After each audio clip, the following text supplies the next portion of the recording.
তো হ্যালো বন্ধুরা, সবাইকে জোহার ও নমস্কার।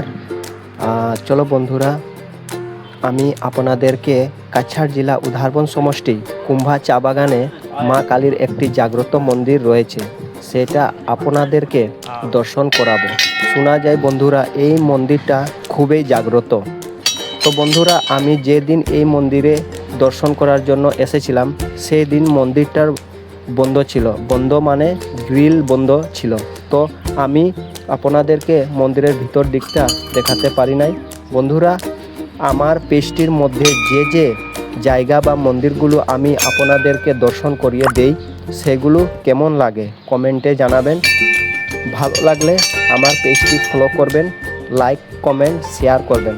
বন্ধুরা, আমি চেষ্টা করব আমাদের কাছাড় জেলার মধ্যে যে যে মন্দিরগুলো আছে বা যেগুলো এই আমার ফেসবুক পেজের মধ্যে দর্শন করাবো। তো বন্ধুরা, এটা হলো কুম্ভা চা বাগানের একটি খুব জাগ্রত মা কালী দেবীর মন্দির, যেটা শোনা যায় খুবই জাগ্রত। তো বন্ধুরা, আপনাদেরকে বলছি যে এই মন্দির দর্শন করবে আর মা কালীর আশীর্বাদ নিয়ে যাবেন। এটা হলো আমাদের উধারবন সমষ্টিতে পড়ে কুম্ভা চা বাগান।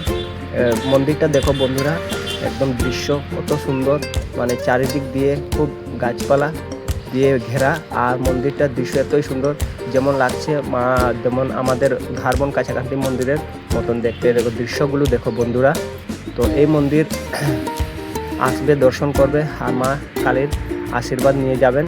তো এই মন্দিরটা বন্ধুরা আমি এসেছিলাম দর্শন করার জন্য। তো দেখলাম, আমি মনে করি আমার এই পেজের মধ্যেই আমি আপনাদেরকেও দর্শন করাবো। হয়তো অনেকেই কুম্ভা বাগানে এসেছেন কিন্তু এই মন্দিরে দর্শন করে নাই।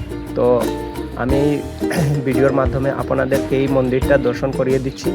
তো বন্ধুরা, এই যে আমি মন্দিরগুলো আপনাদের সামনে তুলে ধরি, এই মন্দিরগুলো আপনাদেরকে কেমন লাগে, ভালো লাগলে কমেন্ট করবেন, শেয়ার করবেন আর জানাবেন আমার এই ভিডিওগুলো কেমন লাগে। আর আমি চেষ্টা করব আমাদের কাছাড় জেলার মধ্যে যতটা মন্দির রয়েছে, সুন্দর সুন্দর দৃশ্য জায়গা রয়েছে, আমি আমার পেজটির মধ্যে তুলে ধরব।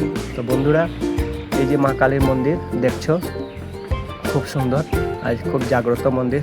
তো বন্ধুরা, আপনারা আসবেন আমাদের কাছাড় জেলার মধ্যে। আর এই যে দেখো কুম্ভা চা বাগানের মেইন রোড, যা আমি আপনাদেরকে দৃশ্য সামনে তুলে ধরলাম। আর এই দেখো বন্ধুরা, এই জায়গাটা একদম নির্দিষ্ট খুব সুন্দর জায়গা। এই দেখো পার্কের মতন, এই যে পার্কের মতন এই যে গাছটা দেখো, বট গাছ। এই বট গাছের মধ্যে একটা আমাদের নন্দী মহারাজ রয়েছে। এই দেখো খুব সুন্দর। এই দেখো আমাদের নন্দী মহারাজ, যেটা আমাদের ভোলানাথের সঙ্গে থাকে, যেটা এই দেখো বন্ধুরা আমি দেখাচ্ছি, খুব সুন্দর। জয় নন্দী মহারাজ। আর বন্ধুরা চলো এদিকে আমি দেখাচ্ছি যে এই জায়গার মানে কতই সুন্দর। এই দেখো গাছগুলা দেখো কত সুন্দর। আর এই দেখো কত সুন্দর জায়গা।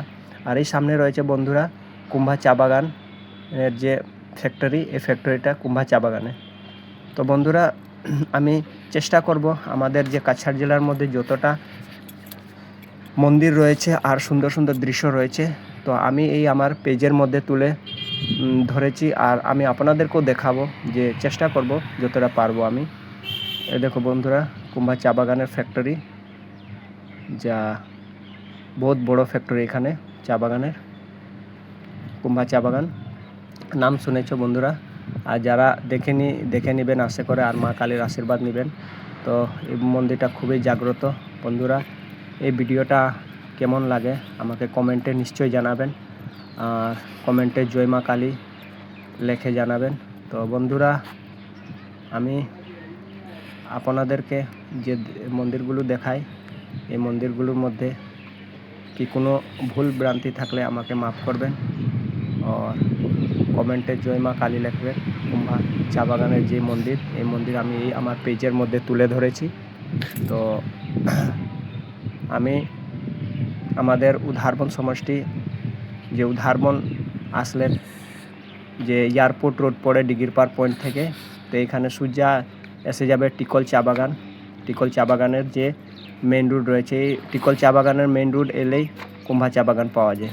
তো আমি চেষ্টা করব এই ভিডিওর মাধ্যমে আপনাদেরকে সামনে দেখাচ্ছি। তো কমেন্টে জয় মা কালী লিখবে। আর এই ভিডিওগুলো কেমন লাগে বন্ধুরা আমাকে জানাবেন। তো আমি জানলে আমি অনেক আরও মন্দির রয়েছে আমাদের কাছাড় জেলার মধ্যে, আমি এগুলো আপনাদের সামনে রাখবো, দেখাবো।